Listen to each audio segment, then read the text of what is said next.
Welcome to the Oil Stream Live right here on EdmontonSportsTalk.com. Tune in, iHeartRadio, and for those watching on YouTube, Mattias Iwanyk, Tom Gazzola with you here. It's game day. Game 2, Oilers at Canucks, the GCL Diesel Oil Stream pregame show coming up 6:30 later tonight as Tommy will be live at Hudson's West Edmonton Mall on Bourbon Street for pre- and post-game as the Oilers look to even up this series at 1 game apiece. Yarp.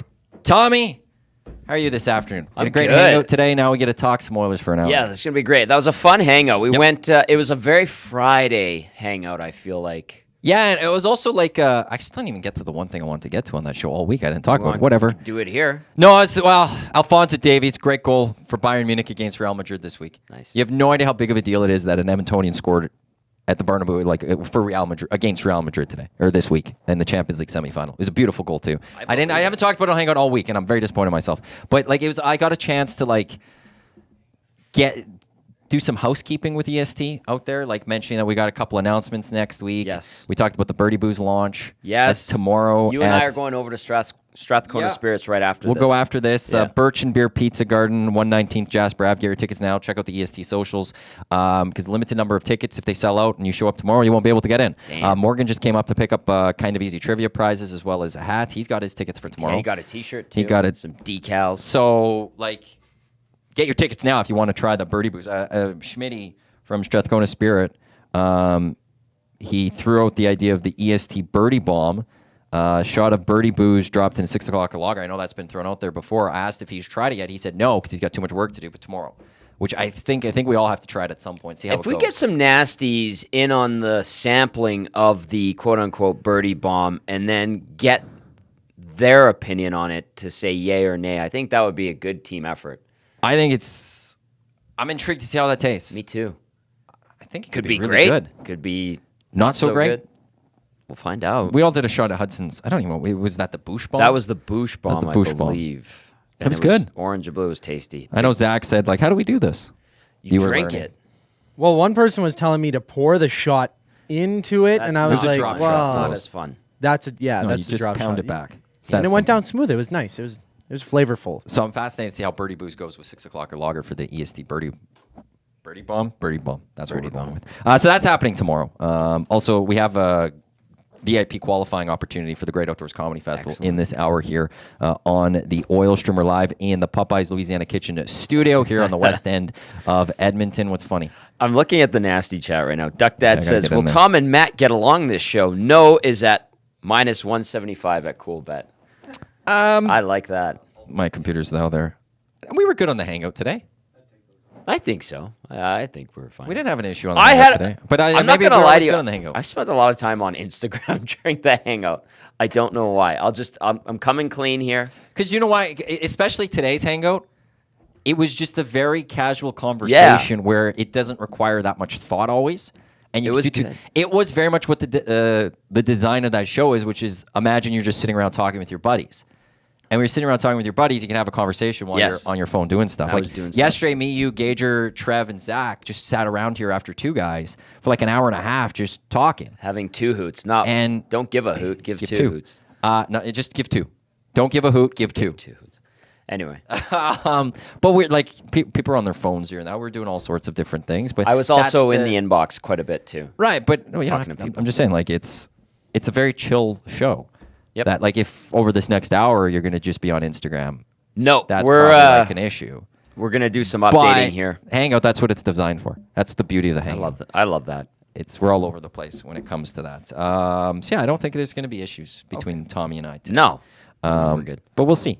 I said that many times before, and I brought up Evander Kane LTIR, and we went at it. So That was funny. That was a few weeks ago. So when Morgan stopped by, because he won a couple of prizes, which is great. It's always good to talk to nasties when they show up. Also gave him a quick sampling of not the batch that we went with for Birdie Booze. I think number 8. They did 8 batches. Well, I gave him 7. When we had Schmidt here, he did 8. Yeah. Or we decided on 8, but he did say that they were going to go and do a little more tweaking to it. Oh, okay. So I think the actual Birdie Bomb or Birdie Booze Is 9? Well, I think it might be 9-10. Oh, okay. So there's a little bit of tweaking that we haven't even had it fully yet. I believe We will this afternoon. We will this afternoon, and we will tomorrow at the very least at our launch party. So, Yeah, he got to sample that. I let him sample, and he used Gager's snifter, and I cleaned it for Gager again. Gager, I got your back, buddy. By the way, I do before we get into this game because we got to talk about things. The Oilers don't get on the ice till 12:30. In 20 minutes. And it's optional. The ice is theirs. They've made the practice optional. And then there's a text that came in from Luca via the Nasty Chat, said, what's the latest on Dry? Did they have the morning skate? Was he on the ice? So they don't get the ice until 12:30 our time. Canucks were finishing up last I saw. And Leon will provide an update this afternoon. So he will speak. That, to me, is an indicator that he's playing. He's not going to skate. What happens in the playoffs, I know most people have a general understanding. Basically, the mandated practices, generally on off days, are quick, 15, 20 minutes, boom, boom, work on a couple things. And then all like the strategic stuff mostly is taken care of with video and meetings. And then game days generally optional. If a guy wants to go out, rip around for a bit, feel the puck, whatever, try something, new equipment, new skates, whatever. And then generally the guys who are not playing do go out there as well. So they're going to be optional this afternoon in Vancouver. They get the ice at 12:30 our time. And then we have been told that Leon will provide an update himself. That's coming up maybe by the end of this show. And if we do get that, we'll pass it along your way. So that is the latest there. Okay, I will get to that. Just quickly, I do want to get to the Edmonton Sports Talk parlay that's at CoolBet. I was put in the spot this morning. Jake from CoolBet texts me and goes, you got to do it. Dusty said you guys are going to handle it. I was like, okay, well, I guess I have to handle it. Then Dusty jumped in the Nasty Chat during the hangout as we finished off the parlay. I had a couple of ideas for it. It's live, CoolBet. Click on exclusives. Go to Sports Talk Parlays. Edmonton Sports Talk is there. McDavid didn't have a shot in game one. 3+ shots for McDavid tonight. Bouchard with a point. Oilers scoring 4 or more goals, and the Oilers to win plus 400. Nice. That's exclusively at CoolBet because they also give a little boost for us usually. So you can maybe build that at other places, but you're not going to get that plus 400. That is exclusively at CoolBet. That's why we have such a great partnership with CoolBet. It's like our own sports book. So that's the parlay that we built. What am I? I won game 1 with the LA Kings. I did game 2. Did that one hit? I think that one just missed. Yeah, because they lost, so that one did miss. So I'm 1 for 1 so far at these playoffs. Nice. With the EST parlay. When it comes to the Draisaitl news, before you get to what you were going to say, the fact that he's going to speak and update, what does that tell you? That tells me he's playing. Yeah? Yeah, I think if they held him away and they would leave it to Chris Knobloch to provide the, hey, he's not going to go tonight. That's my instinct. Okay. We'll find out when he talks. Because I was thinking maybe the other way, that he's going to talk to update why he's not playing or something, or how he's feeling or something. I think yours actually makes a lot more sense. Justin of Balgoni says, I feel like Leon isn't playing tonight. I disagree, Justin, with all due respect. And I showed my work. Yeah, no, I think, as you said that, I think you're right. I think if Leon's not playing, you keep it a little more under shadow of when he could come back, and that's where Knobloch speaks, and you play the gamesmanship here. Like, Demko is reported maybe ready for game 4 or 5 of this series. You said that your Vancouver guest on the pregame show, Gaffar, he had that he doesn't think it's likely he plays in the series. His intel says that there's no chance that Demko's playing this series. Right, but why then that gets sprinkled out there that he might play? It's the gamesmanship. And so I think you're right then. If Leon wasn't playing tonight, you leave that to Chris Knobloch to do the gamesmanship. Like, he's just a little tweaked. Game to day still, like he said yesterday. Still day to day. Could be ready to go for game 3 and you don't say anything. Right. So that'll be interesting. Yeah, we'll keep an eye on that and see. Because 20 minutes away from the Oilers taking to the ice. What were you going to jump into? Or was that the Justin text? No, Dolphinius in the Nasty Chat says, hot take of the day, Iwanyk wanting to build bars over a historic burial site. This goes back to, let me clarify it. This goes back to the hangout when we were talking about the Rossdale power plant and turning that into I wanted waterfront Riverwalk. Which bars. They want to do. Out. Yeah. That is not the burial site. Which isn't that where the memorial, or like they have the memorial there. Come on, Dolphinius. Unless you're just being silly.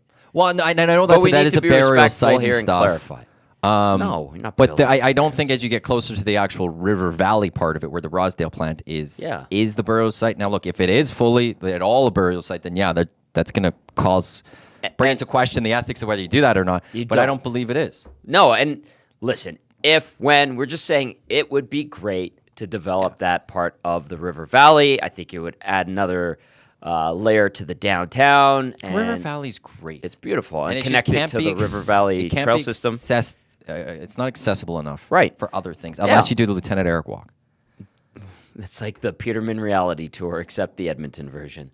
Anyway, we were just saying, and the plan was before COVID to start getting something going in that building, the Rossdale power plant, which is it's not in use, turn it into a market, bars, restaurants, whatever, and get a river walk. So that's where Dolphinius is coming from. I don't know if he's being silly or whatever, but just to clarify, no. Because the burial site where they did find, I think it was some indigenous bones. I think part of that is like right after. I can't remember. They is have that 10? The monument with the light, and they blessed it. That's 105th or 106th or whatever. Yeah. And River Valley Road. So they've got the whole you don't mess with memorial that stuff. there and all of that's happening Yeah. right there. Yeah. And because I think I remember when the story came out where they found it. Yeah. They were trying to do something there, and they discovered that, no, we can't do anything. Right. I think. You don't do anything with it. You leave it, respect it. They have the memorial. It's really nice at night. It looks good. I think generally people understand and properly respect it. So, no, you're not building on that. Dolphinius, I hope you were just joking around. Let's get into this game. Allegedly. Okay, good. What's Sometimes allegedly? Sometimes the tone gets lost in translation via text or nasty chat, but he said he's joking. So he's just a gentle ribbing on this Friday from Dolphinius. Thank you for defending me on that one. I got you. Let's Don't mess look, with stuff like that. Let's look more towards this game tonight. I guess for you, what's the number one thing you want to see from the Edmonton Oilers as this game begins tonight, game up. 2? Sharpen up. But is that something that you're going to be able to see in the first period, or is that because you want? Well, they did that. They were pretty good to start last game. Gager made a great point yesterday on two guys, and you I think reiterated it as well. It was they're up 4-1, but it didn't feel like they were up 4-1. You know. Well, the second period, I think Gager's the one that was saying like it was an awful period. And, they but weren't even there, when and they then, were leading, they weren't crisp. They weren't sharp. They weren't defending well. Yes, you could point to Ceci and Nurse in that pair. They led the way in not defending well. Absolutely. -6 combined in game 1. So I'd sharpen up. They're capable of sharpening up. I thought they would shake off the rust in the first 15 minutes. They had the lead, but they weren't particularly sharp in their execution. So now is that a game from game 1 where the Oilers weren't sharp and the Canucks were able to take advantage, or is that the Canucks were able to mess with the Oilers and in their game just cause the Oilers to not be good enough, or is it a combination of both? I feel, because you're asking me, Yes. I feel like the Oilers did themselves in. And not taking anything away from the Vancouver Canucks. They stuck with it. They were hungry. They didn't get down on themselves.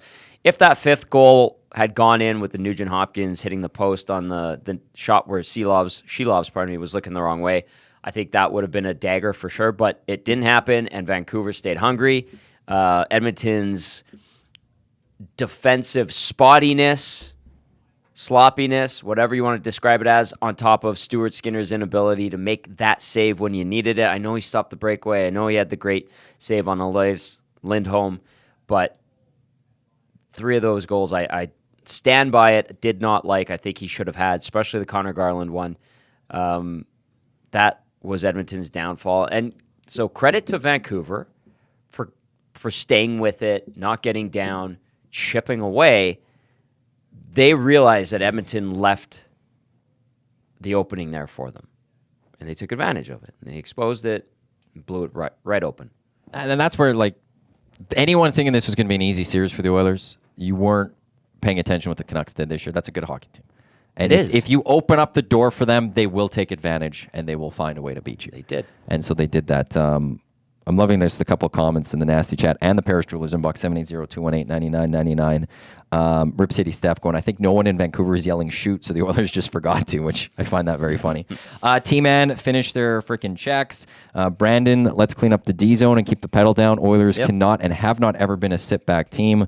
While Scott says 100% Tommy. I rewatched the first period and they were ahead, but they were hanging on. Need to be better in all three zones, and Skinner was good enough still in that first period. And then over in the nasty chat, Safety Bob, if Draisaitl needs a new back, I'll give him mine. Anything for the cup. Let's go Oilers. Attaboy, Bob. And the Liquid Beaver, I want to see the Oilers play with pace. Use speed to your advantage. Found them very tentative. Yeah, totally. All good points, and I agree with all of those, actually. Yeah, I think there'll be a lot of focus also tonight on Stuart Skinner. He has to be better. That goes without saying. But like last year, there was a goalie that in the Vegas series just never couldn't figure it out after one bad game. And the Oilers had the leads and they blew at them all.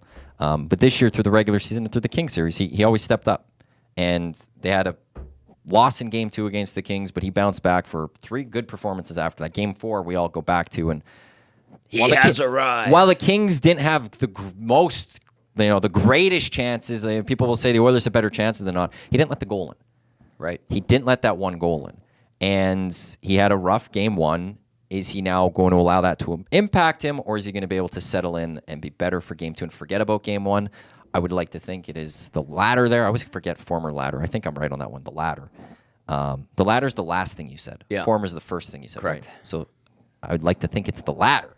Yeah. But we'll find out. I think watching him through the first period is going to be where I'm focused. His tendencies are to bounce back strong. His tendency over the course of his career is to learn from poor performances, mistakes, which he had last year in that second round. You would think that would lead him to have a solid Game 2. He has to go prove that, though. He has over the course of his career. He makes his step from junior to pro. Struggles a bit, gets better. Goes from the ECHL to the AHL, struggles a bit, gets better, becomes a strong AHL goalie, strong in the playoffs for the AHL team down in Bakersfield. They won the Pacific Division in the COVID-shortened season, and then gets to the NHL, struggles in the regular season. Then he starts to figure it out. Then he goes to the postseason. It's a different game in the playoffs, as we know. Will he figure it out? He's shown some signs in 5 games in the first round that he has kind of figured it out, but this is where the test gets steeper, and we'll see if he's up to it. This text comes in, and this is where I think, look, you had the post-game show on Wednesday night. People are upset. Yesterday on the Hangout, I didn't read any of the text. I'm saying them now. Who was upset? Fans. Oh, yeah, they were really fans, sorry. They were pissed yesterday we off. had a couple texts. One I had, Calvin Pickard should start Game 2. And actually, one person did say call up Jack Campbell and we'll start playing. He Jack has Campbell. been. He has been he's called part up. of the Black, He's a Black Aces, Ace. but he shouldn't even be as backup in this game. That is a you go back to ridiculous Stuart take. Skinner, but there was like that panic level of Calvin Pickard, Game 2, let's go. But I think this is where the team will be, and I think they should be. But this text comes in 403 area code. If both teams play their A games, Oilers win 4 to 7 times, and that's the thing about Game 1. To even what you're saying there, like the Oilers lost it more than the Canucks maybe won it. Mm-hmm.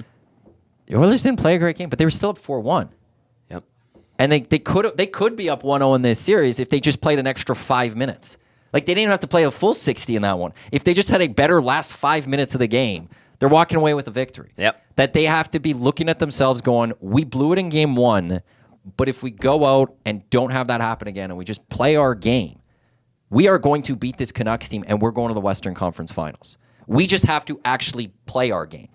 And that's the mentality that this team's going to have. And I think they would. I don't think they would be worried at all. Like, they're going to be upset after Game 1. Sure they are. But I think they're looking at the positives of Game 1, which is we played a game and we're still up 4-1. They got a smack. Wake up. Shake it off. Let's go. Simple as that. I know some people, you talk about like, hey, start Pickard or this has to change this. Yes, but I also think, too, that, the sky isn't falling. Not yet. And No. Even if they lose tonight, I don't think it is. That's where I was going to go next. This is the Oil Stream, by the way. Mattias Iwanyk, Tom Gazzola with you here on Edmonton Sports Talk. Like, fan base-wise, the Oilers go down 0-2. Oh, your post game is going to be fired up. I will be in the I nasty can't chat wait, monitoring, regardless. straight up. It'll be I fun. will be ready to go in there. But I'm with you. I don't think it's series. The Oilers going down 0-2. They haven't played a game at home yet. It does put a lot of pressure on Game 3. Okay. I don't think this team could come back from a 3-0 deficit. I don't think they could be. They're a great hockey team, and look, when you have McDavid, Draisaitl, maybe you'd say they're the team that would come back one of the historic few times coming back from 3-0. But I'm not going to bet on that with this team. I'm not. So it puts a lot of pressure for Game 3. But I still think they could go win. What would that be? 4 or 5? Yeah, they could do that. Sure. But they haven't 3 of them beat at Vancouver home this year. That's where you and I differ. You and I were disagreeing on that on the Hangout. I don't think that it is something that they're concerned about. I think it creeps in if you lose tonight. I think if you were the Edmonton Oilers and you've now lost 6 games to the Canucks in a single season, I don't care when those games were, you lost 6 times to the same team. I think maybe some doubt starts creeping into the minds of that locker room. And also the flip side, I think even more confidence goes into the Canucks room because they could sit there and go, I don't disagree with. We beat this team 6 times. We just need 2 more. We got it. Yeah. 2 more and 5. I think Canucks galvanize knowing that they have Edmonton's number, but I don't think it affects Edmonton the same way or in a negative way if they go down 0-6 to Vancouver in the quote-unquote season series. Do you have concern about the Nurse Ceci pairing? It was not particularly great first game. No, it was bad. -3. Each. Be better. They can be better. Just be better. They're backing in on their goalies. They were letting the Canucks get lanes, get opportunities. They're capable of better. Al pointed out a lot of numbers. He was talking about goal share on the postgame show the other night. Those are startling numbers, but that's not to say that those guys can't be better and start to push the numbers in the right direction. But I think he said that they were at 30% goal share, and then everybody else was at 60, the other pairings.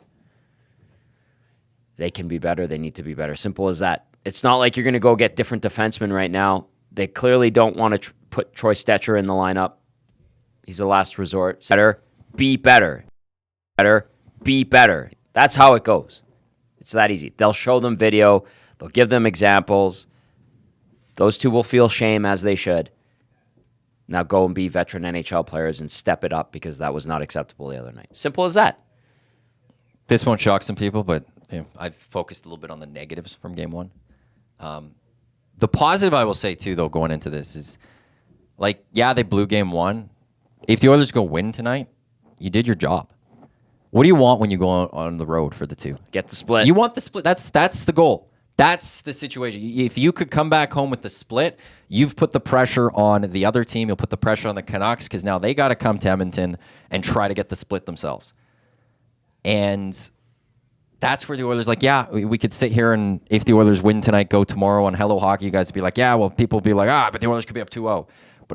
But not. Still, 1-1. Yeah. 1-1 is a pretty good situation coming back to Edmonton for this hockey team. So they're still in an incredible spot here where, look, they're the favorite tonight to win this game. They're the favorite to win this series.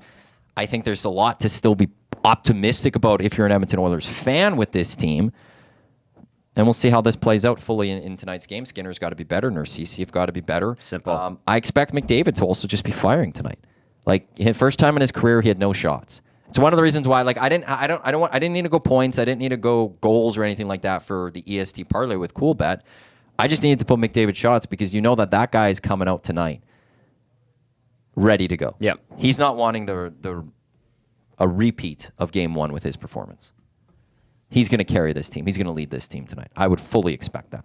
I'm with you on that. 780-218-9999. It is the Paris Jewelers inbox. You could also jump into the nasty chat. Where's this mouse? Why can't I get it? Well, it's at the Zach, bottom. Can you go to? I can't. It's not working as it's well. Right for me. there. Can you get the Boston Pizza one up for me? Portions of this hour of the Oil Stream brought to you by a Boston Pizza. The playoff menu is now available. I don't know. I was moving it. It was literally right there. Yeah, but as I was going, I couldn't get it over, and then it goes behind the. it goes behind the camera. Zach to come figure and it I out. can't, like, the things I have to click are dead behind the camera, whatever. Featuring the halftime square footer, a flight of wings, the triple play platter, and the new Chipotle chicken quesadillas. Fuel your fandom, Boston Pizza. Also, the Oil Stream will be live, Boston Pizza, North St. Albert location next Wednesday. So what day is that? That is the 15th. Tommy will be there, potentially with Gager. If not, it will be with Penny. me.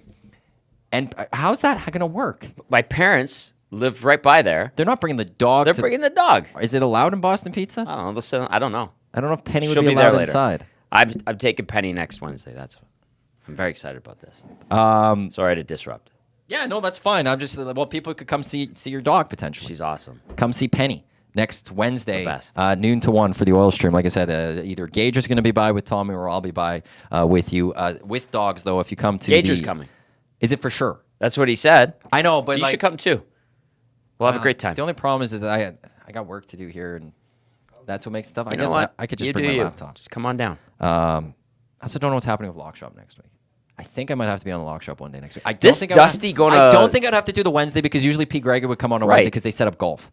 Although I love talking golf. I wish they invited me on to talk golf. do the WHL final 8 o'clock tonight on TSN has thrown a wrench into a lot of things, hasn't it? Well, it's just thank God he did the morning show today, but we've got to balance this all out and make it work, and we've got the people to do it. But there's also other things that need to get done around here. It's not just We'll do it. We'll be fine. But if you're coming to the event yesterday, just because you brought up Penny, Yes. Birdie Boo's launch tomorrow. Family friendly, also dog friendly. Yep. The dogs can't go on the grass. There's a seating area around it. So the dogs can't go on the grass, but dogs are welcome tomorrow at the event. It's going to be a beautiful weather right now in Edmonton. It is, according to Environment Canada, 22 degrees. Oh, man. Tomorrow's high is 22, basically. Boom. So what you're feeling right now is what it's going to be like tomorrow. So it's going to be a lot of fun. Or that just fell right off. Breaking crap. Well, I don't like how Dusty does something with that. No, but I try to fix it. It's not meant to be wrapped around. For those listening on the audio stream, the mic stand has cords, but it's this, it could go in, and he needs to give some extra slack. And I don't know what Dusty does with this. So he makes it too tight. Way too tight. So then this pops up all the time. And that's a magnetic it clasp. doesn't stick down pretty well. So Fix it. Good job. In the meantime, I'll read some text. Paris Jewelers inbox 780-218-9999. Garrett from Victoria says, what are your odds that Leon and Henrique draw in tonight? If Leon does, he's not 100%. Don't play him with Connor to take some load off of him. Garrett from Victoria. Or do you play him with Connor to take some of the load off of him? He sends in the asterisk text to correct himself. Garrett from Victoria. I don't think Henrique plays tonight. When he skated yesterday, he looked ginger with that lower body injury. We suspect ankle. he also sat and watched some of the line He rushes. watched, and that's not a good sign. And I don't think that's gamesmanship. I think that's just legit, not messing around. Good to have him on the ice. Hopefully, it's progressing in a positive way, and there wasn't much discomfort or minimal discomfort, and he could be back. Hopefully, I don't think tonight.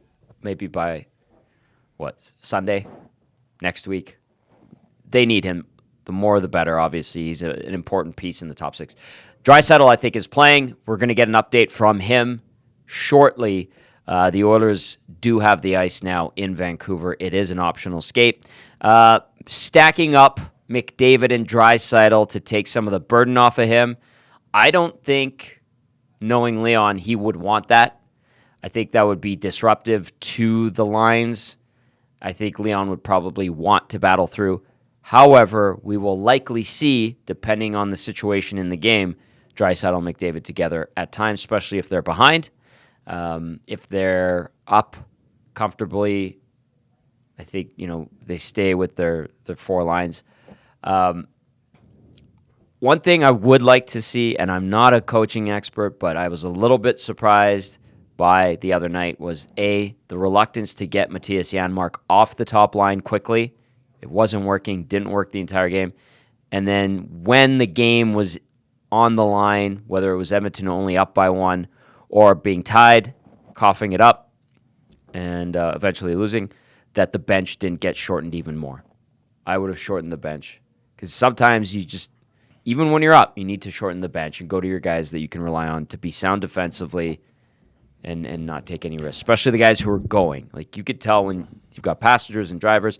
I'm surprised Chris Knobloch did not adapt on the fly as well as he generally does and has in his time as coach of the Oilers. That's my point. I like you, but even less knowledge. I'm not a coach. I wonder if the Leon issue where not on the, went to the locker room for a bit, wasn't available for the whole game. Just in Chris Knobloch's mind, he didn't want to then mess with everything because he didn't have Leon there. And I wonder if that maybe is why he didn't, because he's not been afraid to make changes mid-game before. That's why I was surprised. I wonder if that's the reason he maybe then didn't want to do something. He already was out a guy. And it was an important guy. I would have bumped Foegele up. Fogel's been skating. He skated yesterday on the top line instead of Janmark, which is what would have been the logical choice in Game 1, I think. Are you reading Rip City Step? Yeah. Yeah, no, question. I like it. It's a great question. Quote unquote from Rip City Step. If they're up comfortably, what would be up comfortably after last game, Tommy? I think 2 goals, even regardless of what happened the other night. Although I will say, you look at Avs Stars. Stars went up 4-0 last night, and I thought... And they barely hung on. They're good. Yep. And it ended up being 4-3 with the Avs having a power play late in the game to try to tie it. Like, the fact that the Canucks did it, I don't think I could say comfortably at 2 goals. I think for me, comfortably would have to be some saves too. I think I'm gonna have to go Stars. 4 to me is the comfortable one. I don't even think I could say 3 for tonight's game. For tonight's game, I think the Oilers to say comfortable because of the other series, or because of Game 1 here and the 2 games in the other series. You can't look at the other series. Well, I thought because last night I thought that when the Stars went up 4-0, I was like, okay, well. The Avs don't have it. I honestly, based off that game, that's a Stars problem. I know, specific to Colorado, not an Oilers problem specific to Vancouver. But they got up even one now. more goal and almost blew it, and that's where I'm like, okay, well, it can happen. So it worked. The Stars won up 4. Yeah, they didn't win up 3. So I think I have to go with 4 for the Oilers tonight, at least for tonight, because they blew it in Game 1. But I understand. It's a great question from Rip City Step because I think a lot of Oilers fans will feel that way tonight. Like, I think the 3-goal lead on Wednesday, people were comfortable and feeling pretty good about themselves. But they, like I said, and Gager reiterated, it didn't feel like a 4-1 lead. But I think fans felt like it did. I don't think because go look at some of the tweets from that night of Oiler fans and some Oiler media of when it was 4-1. People were feeling really good about the Edmonton Oilers. And then they stopped getting shots on Shilovs too. I know. And that's a problem. So I think Oiler fan tonight will be a little different that if it's, let's say the Oilers are up 4-2 going to the third period. There's going to be some puckered up posteriors tonight. I think there's still a lot of Oiler fans that are worried at 2-goal lead. Yeah. Maybe not 3. Ryan from SAS says, Oilers need D to move the puck better under pressure. Too many errant passes, yes, that led to icings in Game 1. Then they lost the draw in the D zone after the icing. Need to clean that up. I think the face-offs, it was somewhere like 65%. The Canucks won the majority of the draws. Generally, Edmonton wins the face-off battle in most games. They got their asses handed to them in Vancouver in Game 1. That's losing a good point. Leon's not good for that. Gene Principe update from Oilers optional skate Adam Henrique on the ice. That's good. Is it? Yep. With optional skate? Good by the way, that he's skating. No sign of Leon Draisaitl. Updates to come. We knew he wasn't going to skate. Leon's not going to skate. But I still don't think Henrique plays. I think if he's skating and he's a full participant in optional skate, that's a sign that things are going in the right direction. Yeah, to me, it's not a good sign for tonight that he's skating out there optionally. That's if you're how battling something. But if you're getting set for Sunday, you get the skate in today to get a little more comfortable with whatever is ailing him and be ready for Sunday. Now, I'm watching Gene's video of Adam Henrique. It's 16 seconds long. He's doing a couple of turns by the wall. He's clearly testing out the ankle. I will also point this out that there is a Canucks arena attendant, part of the ice crew, on the ice while the Oilers are getting on there. That's gamesmanship. That's them messing around. He's got the squeegee. He's walking right through the players. I find that stuff kind of funny. Hey, Zach, can you put up Popeyes, please? I can't see it right now. I need my glasses. I don't have my glasses. Portions of this hour of the Oil Stream brought to you by Popeyes. Things just get better at Popeyes as the new crispy chicken buffalo wrap is available. 2 classic ham breaded and battered mild chicken tenders with bold buffalo sauce paired with fresh lettuce, tomato, and mild or spicy mayo wrapped in a soft flour tortilla, available in-store or delivery. We're live in the Popeyes Louisiana kitchen studio here at Edmonton Sports Talk Oil Stream. Matt Iwanyk, Tom Gazzola with you here. A reminder, the GCL Diesel Oil Stream with Tom Gazzola later tonight, pregame, postgame. Pregame starting at 6:30. Tom will be live Hudson's, West Edmonton Mall, Bourbon Street. And for Game 3 on Sunday, he'll be at White Ave for pre and post-game. Can I plug Hello Hockey too? Please. Hello Hockey tomorrow, 10 o'clock. Live on location, local public eatery, Jasper Avenue. I love local. Yeah, come hang out with Belzy and I. Great patio weather. Play some shuffleboard. And we're going to have Freddie Brathwaite on. No way. Yep. What's he up to? He's a goalie coach for the Henderson Silver Knights in the Golden Knights organization, obviously. Dave Pagnotta. Pags will have updates on a bunch of things. And then I'm trying to get someone for the Dallas Colorado series to give us a scoop on that. Too bad Molly doesn't cover that team anymore. Molly? Dallas? McMahon? Mish McMahon. Was it Mish? Yeah, she works Molly, for the never mind. pickleball and tennis. Which I find just truly network. fascinating. She did a podcast for a while with a guy from Survivor who was like a legend from Survivor. Really? Yeah. On what? I didn't even know about this. I saw that one, and it's because he was on the challenge, and I loved him on the challenge. And then I ended up seeing it. I was like, oh, that's the girl that was on the air with Talking Stars at one time with Tommy. Yeah, Mish. I don't know if they still do it together or not. I think his name was Tyson. There are some general admission. ComedyFestival.com to purchase tickets for that. Saturday, Kevin Hart. Sunday, Burt Kreischer and Whitney Cummings. Come enjoy live comedy in a great outdoor venue. Some of the top comedians in the world. And a chance to enjoy a 6 o'clocker lager outside, as Alley Cat is the official beer of the Great Outdoors Comedy Festival. VIP reserve tickets. You don't even have to leave your seat. You order your beverages and snacks via QR code. Somebody brings it to you, so you don't have to get up and go get your 6 o'clocker lager. They'll bring it right to you. We're going to qualify someone for the VIP table for Friday. 780-218-9999. Just give me your prediction tonight for Oilers Canucks. That's all you have to do. Text it to 780-218-9999, and we'll qualify someone for that VIP table for 4 that we're going to give away in 2 Fridays from now on the morning show to see Andrew Schultz and Shane Gillis at the Great Outdoors Comedy Festival. Both of those guys are hilarious. They've raised controversy. Yep.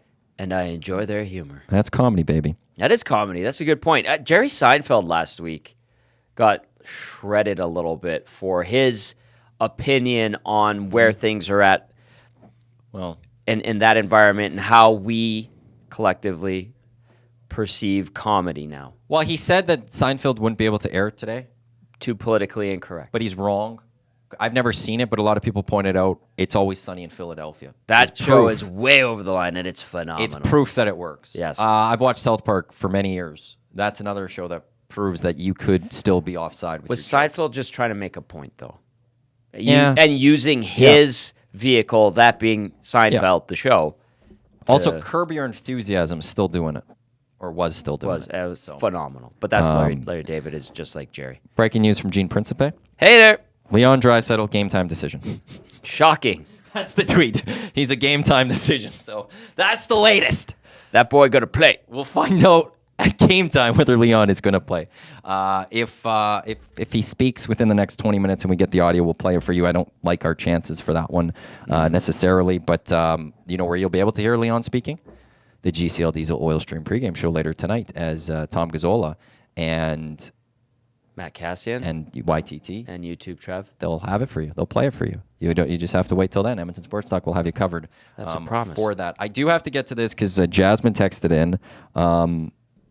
Quick note, not a lot to say on this, but Jasmine sent me to a Hockey News article that says the Hockey News has learned that both the Oilers organization and the NHL are investigating an incident that involves Paul Coffey and potential gestures made towards a fan at the game, racial hand gestures made. I know on Twitter or X, whatever the hell you want to call it, there have been a lot of allegations. Yeah, I saw that. I will say one thing firstly: if these allegations are true, the NHL needs to handle this properly with a proper punishment. The other thing I'll say, it's an arena full of cameras. Yeah. And benches are on camera. Yes. And they'll know one way or the other. Yes. And so we'll find out. Yes. If it's not true, they should be able to prove that it's not true because they could have a full game of camera or something and point that nothing happened. If it is true, a penalty needs to be handed down and thrown on Paul Coffey. The hammer needs to drop. fact that there is no video yet is a little weird, just considering social media nowadays, but it also could have been very quick.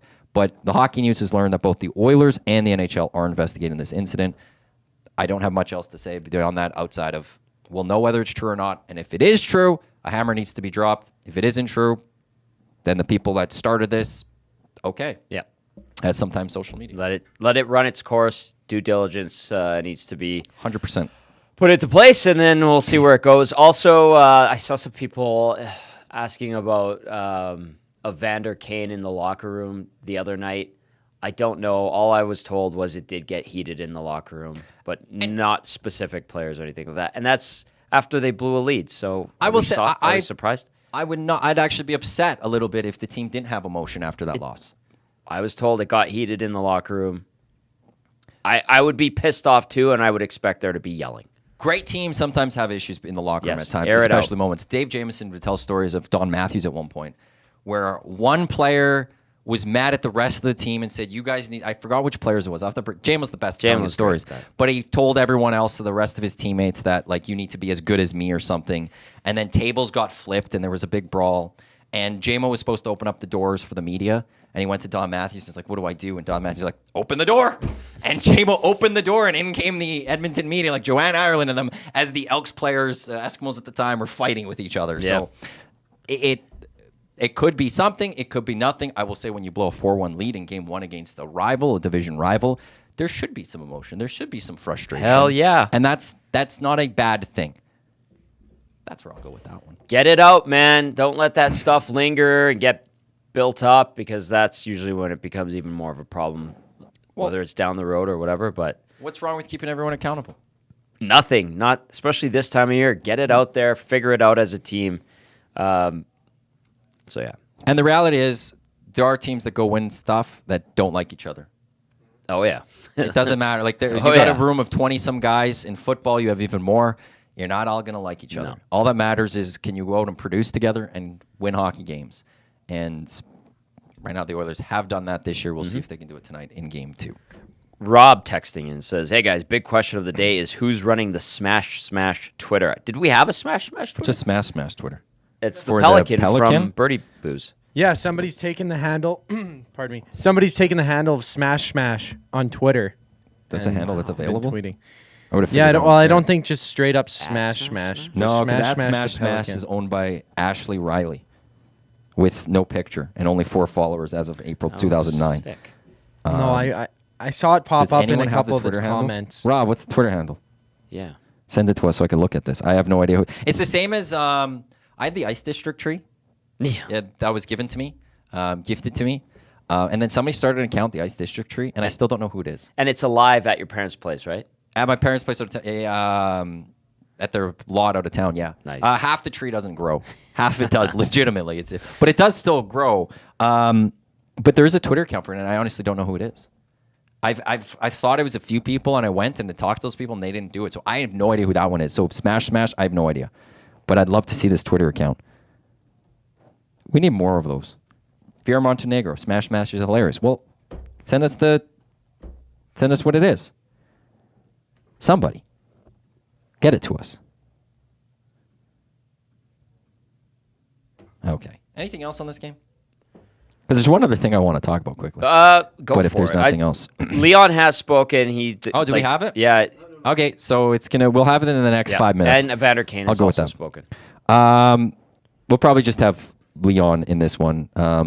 He does himself say he's a game time decision for game 2, so we'll hear that momentarily here on the Oil Stream. But you're going to have Dave Pagnotta on tomorrow on Hello Hockey. I'm very excited about this because it started with Steve Dangle breaking the news yesterday, and Pagnotta had a little more details on it, but sounds like there's going to be an announcement in the coming weeks about a 3-on-3 league coming to North America. Interesting. It will be 16 teams. It'll feature teams in Canada, BC, Saskatchewan, Ontario, and Quebec. Interesting, not Alberta, but going to Saskatchewan. And it'll feature big U.S. markets, but also markets like Omaha or something like that. 3-on-3 with upwards of a $30 million salary cap. So if you're having 16 teams at 30, if I'm not mistaken, that was like $500 million or something. $480 million. That's hot. That's a lot of money. Because if it's a 3-on-3, that's not. You don't need as big of a roster.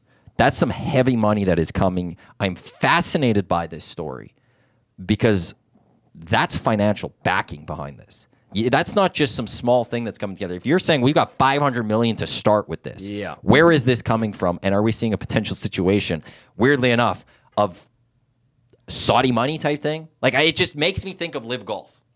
Yeah, but it's not going head-to-head with the NHL. What it will do is provide guys that have been squeezed out of the NHL or kind of on the cusp that can't get a contract or want to prolong their careers. They'll be able to do it on this 3-on-3 thing.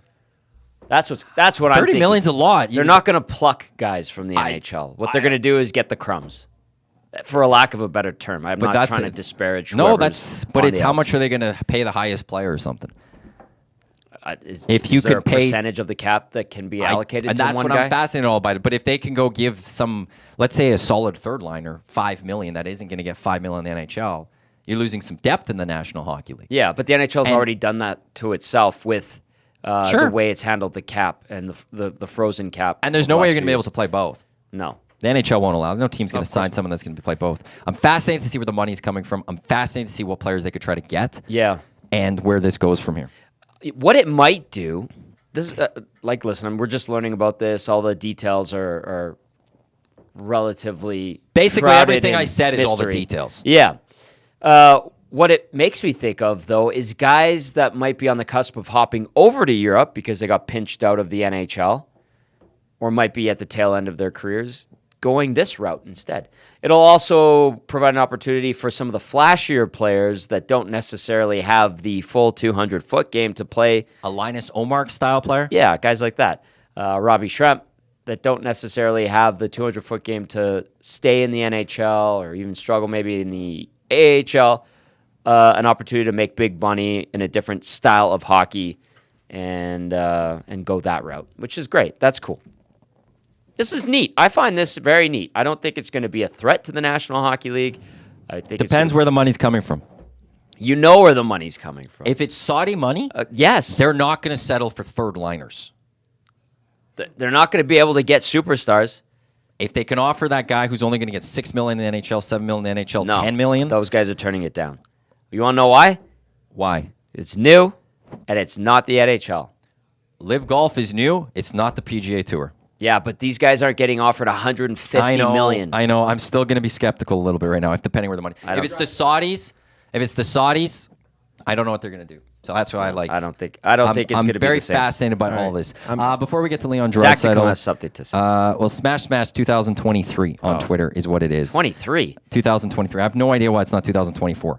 This was all invented in 2024. There it is. Last tweet was about you. I'll leave that unsaid. What do you have to say, Zach? Well, I was just going to say I was going to break up the fight because I thought there was going to be another argument here. No. Mediating you guys. Yeah. No. No, it's just I'm just kidding. There. It's, Smash 2023. Born from a magical blue potion, number 8. Hey, Yeg Sports Talk. Tell Tommy DeWrench to stop wearing his shorts from his old Boy Scouts day or close his legs. No. How long is Leon? 3.5 minutes. Let's hear from Leon Draisaitl, who just spoke with the media moments ago out in Vancouver ahead of Game 2. And what your health-wise is heading into Game 2? Yeah, feeling a little better today. Just see how I feel tonight. Just leave it at that. So are we saying game time then? Or yeah, I guess so, yeah. We'll leave it at that. I guess, Lee, I had asked, your guy has played through a lot, and what would it take you to keep you out of this game? Probably a lot. A lot, Yeah. but I think that's speaking for anybody here. Obviously it's an important time of year, and we all want to be out there and be playing. We love being in these moments. So obviously would take a lot, but yeah, like I said, we'll see tonight. This is just Game 2. Is there kind of a balance of I want to play right now, but I also know that there's a lot of hockey left? Yeah, for sure. It's there's always a little bit of that. I think no matter when, really.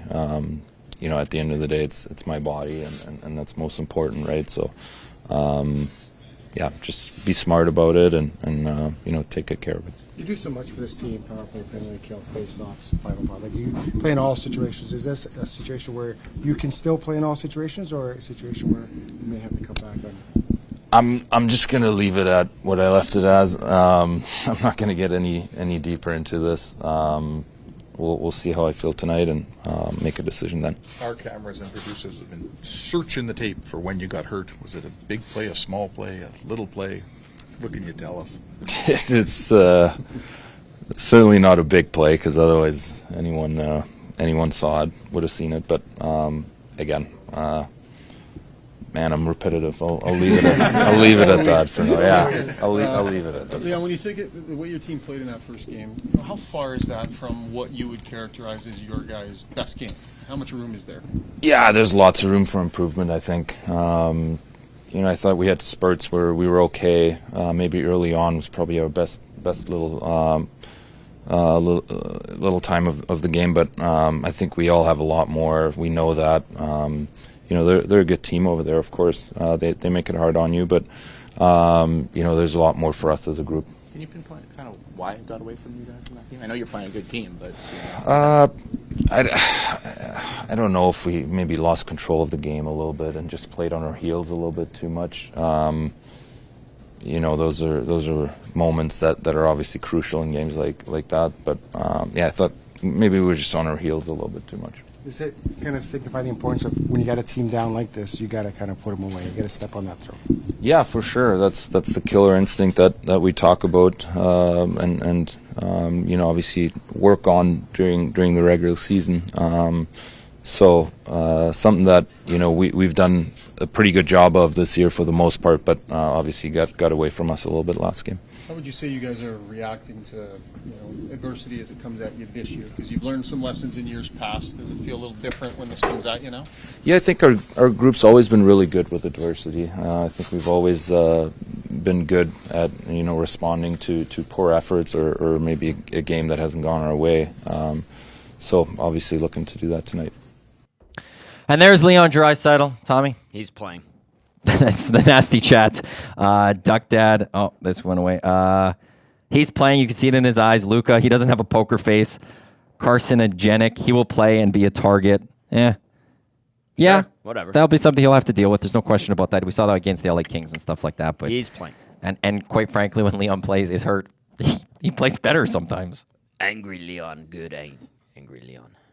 Zach had a poll that he put. Oh, you put up a second poll. He had an initial poll. His first poll was, what do you think is a comfortable lead? Oh, you have 3 polls today. His first one was, do the first 5 games or whatever, Oilers Canucks matter? And it was, I think, like 70-some% said no. What do you think is a comfortable lead for the Oilers? 2 goals, 3 goals, 4 goals, or more? 38% more 1. 29 for 2 goals, 17 for 3 goals, 14 for 4 goals. And he just put up a poll. Do you like the idea of a 3-on-3 league? 72% saying no. Right I put yes. So I'll be intrigued also when they play. That's the other part of that. But yeah, no, Leon. There was a league that started up a couple of years ago. I can't remember what it was called. Open Ice or something like that. It had a contract with CBS, or it was aired in the U.S. Larry Murphy was involved. Brian Trottier. Grant Fuhr was a coach. I think it did 2 seasons. Do you have it? Nope. Anyway. I remember what you're talking about. I was helping Andy. The reason why I know about it is I was helping Andy Sutton out with his hockey equipment and apparel company called Verbero, and they were the jersey and equipment supplier of that league. I just can't remember the name of it. I will say this about the league. It will fail. The reason it will fail, I remember the 2018 South Korean Olympics, and they didn't have NHLers. And I remember watching a Canada game that went to 3-on-3 overtime, and it sucked. 3-on-3 is not great when you don't have skilled players or top skilled players. 3-on-3 is great in the NHL because you don't see the 3rd and 4th liners get on the ice. You just see the select few stars. You get McDavid, Draisaitl on the ice with Bouchard. You get McKinnon and Makar in Colorado. You don't get, with all due respect in the world, the Sam Carricks and the Corey Perry's at this point in his career. You don't get those guys. You don't get the Troy Stetchers on the ice. If you have a league that doesn't have this top skill in the world, it's not that exciting. That's what I have to say. I'm okay with that. I agree with you there. Jonathan Simpkin via the nasty chat. I feel like he's from the 604. Oilers suck, says Jonathan Simpkin. Do I need to mute you? Okay, I think it's funny. I'll say this. One, be more creative. That's pretty boring. Jonathan. Like, Are we in a meeting at work right now? Oilers suck. Oh, cool. You're really creative Get there. creative. I want to see a cut. Something. Burn the Oilers. Also, at the same time, like, Expect the wrath well, they're from the Nasties. The Oilers aren't the Oilers of the decade of darkness. You say that team sucks. Yeah, like, They did suck. In reality, you can't say the Oilers suck. That'd be like you can't say the Canucks suck either. But yeah, good on you, I guess, for jumping in and you saved that one up. Way to Very go, original. Jonathan. Quickly, just the portions of the hour of the Oil Stream are brought to you by our friends at 100.3 The Bear. Catch Yukon and McCord in the mornings or Jess in the afternoons. How often are you on with Jess? Because I've been seeing a few times every game day. Is So it I'm game days or assuming I'll be something? on with her today. Okay. And then You were I on don't know. yesterday, too, Yeah, as a recap. We have to I don't know get if it's Jess in every day on or the something. hangout one day. I know. I got to do that. But I'm still mad at her for yesterday. Why? Because she said to go say hi to Gager and squeeze his biceps, and she didn't say anything about me. Yeah, Thought we that's were true. friends, Jess. Yeah, you got Thought we were friends. friends. But check out Jess Jackson on 100.3 The Bear. She's on. Actually, I think 3 to 7. I think 3 to 7. No, starts at 2 o'clock. I was wrong. 2 to 6. Man, I've been out of that building too long now. That's okay. But yeah, morning boys over there, Jess. We love everyone at The Bear. Final thoughts before the GCL Diesel Oil Stream pregame show later today, 6:30. Edmonton just needs to be sharper. They're capable of it. I think they will be better today. I'm not particularly worried about them. I think they're going to get the result. They let a lot of people down on Wednesday, and I feel like they want to atone to that. So let's see if they can. Tomorrow, 10 o'clock, Hello Hockey. Tomorrow, 1 o'clock, Birch and Bear Pizza Garden Patio, Toast Culture Patio, 119 Jasper Ave. It is the Birdie Booze launch party. Get your tickets now, because if they sell out before tomorrow, you won't be able to get in. It's going to be a beautiful day. Lots happening, including door prizes to the Ranch Golf and Country Club. Project Golf will be there. 6 o'clock for loggers. You can get those. We're going to try the Birdie Bomb, which is the Birdie Booze, into the 6 o'clock logger. We'll see how that goes. Sunday morning, 8 o'clock, it is the VIP Golf Show with Maria McCourt, Curtis Stock, Bob Weeks. Will Bateman will be on the show, so lots coming up on the station this weekend. Sunday night as well, the GCL Diesel Oil Stream pre- and post-game shows. West Edmonton Mall tonight. Sunday, it will be at White. With that said... Patio's open on White Ave, Hudson's. Oh, by the really way. now? Yes. Fantastic. Yes. Zach, I'm going to throw you quickly on there. Game prediction. No predictions, Matty. You don't do... You're not allowed to. You're not me. Oh. Game prediction, 5-3. 4? Oilers. Okay. Do you want to do a prediction? No, I'll leave it today. Yeah. I did it the other day, and I was totally wrong. So I'll just leave. I think they're going to win. That's all I'm going to say. I gotta have seniority pull on someone like Zach and force it. Then no one can pull that one on me. Sorry. Thanks for tuning in to the Oil Stream. Up next, it is the Nielsen Show replay, and then again, GCL Diesel Oil Stream, a pregame show later tonight with Tommy, YTT, Matt Cassian.